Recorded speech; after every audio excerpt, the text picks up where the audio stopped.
And she said these words that would just forever change my life. She said, "You will live and not die."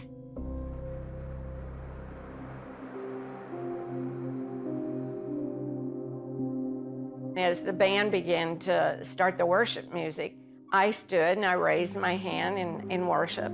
And a woman that I didn't know, I had never seen her before, she walked past me, turned around, and came back and stood nose to nose with me. She said, "Fear not, for the Lord your God says you will surely live and not die." I think both of us were a little concerned. Obviously, you'll live and not die. It kind of tells you something is going to happen soon. So both of us were quite concerned and just kind of, okay, what's going to happen next?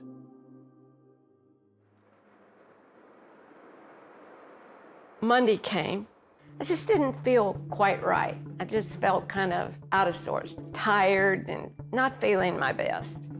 I was sitting on my sofa with my husband and something's not right. I can't breathe. I said, "I need to go to the hospital." We took her immediately to the emergency room, pulled up, they came out with a wheelchair, wheeled her inside. The whole time I'm saying to God, have your hand on her. My vitals are slipping and I'm saying, "Lord, forgive me for everything I've ever done, anything, Lord, that's not pleasing to you." And I saw our pastor lean down and whisper, "Remember, Dell, you shall live and not die." They came back and they said, "You've had a heart attack and it looks like a bad one." And she's going to have a stent put in. They did the stent and cardiologist said, "You should be dead right now." 90% of the people who have the kind of heart attack you've had don't even make it to the hospital, or they die in their sleep at night. The heart attack was so bad that it severely damaged my heart.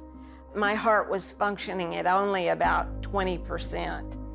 They were so worried that I could have another heart event that they fitted me with a life vest. It's actually a defibrillator that they strap around you with all kind of monitoring devices on it. Coming back to the house was tough. The only way to get her around was in a wheelchair. I had to pretty much just kind of take over whatever was needed. He would not leave my side. And when we got home, every night, he served me communion and prayed. I couldn't breathe, I couldn't bend over, I couldn't do anything.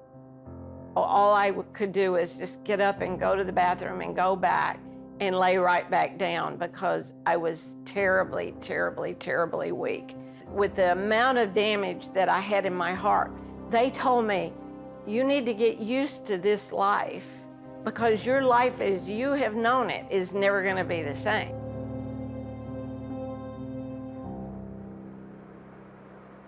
My daughter had a friend that came over to visit with me. He had gone to seminary under this well-known pastor, and he called him. He said, "We have a friend and she's had a heart attack and her heart is severely damaged. She's very weak and she needs a miracle."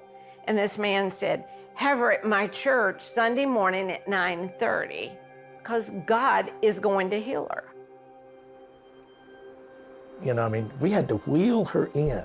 She was so weak, and then lifting her up, two people on each side of her lifting her up. They lifted me out of the wheelchair and I stood there in front of him. And when he put his hand on the top of my head, it felt like a bolt of electricity just shot through my body. And when it did, it set off the siren on my defibrillator. I mean, the noises and the bells and whistles, everything's happening, you know, and I'm thinking, what is going to happen now? And she was able to get around there and cut it off before the thing, you know, went off. It hit me right then that something special was going on here.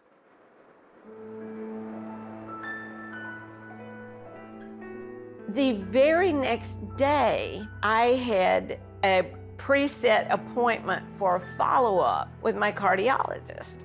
No wheelchair. And he looks at me and he says, "How are you doing?" I said, I'm doing great. And I said, "But I don't like this life vest on. I want to take it off." He said, "Oh no, you can't take off the life vest." And I said, "I want another test. I want to prove to you that God healed me." After the test, he said, "Take that defibrillator off because you don't need it anymore. Your heart is back to normal." He said, "You've had a miracle." My heart was back to normal, but it was the low end of normal.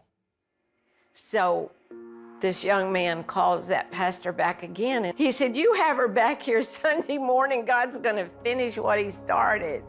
We wound up going back in and kicking it up a notch. He touched her, and I could tell God healed her.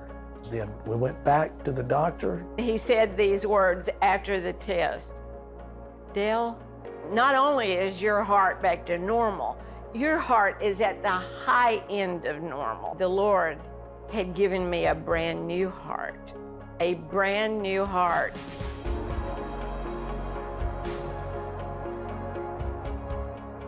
I feel better now than I did 20 years ago. I have more strength. I feel healthier than I ever did. Keep walking and keep believing and hoping and praying and hanging on to God. And sure enough, he came through. There is nothing that he can't do.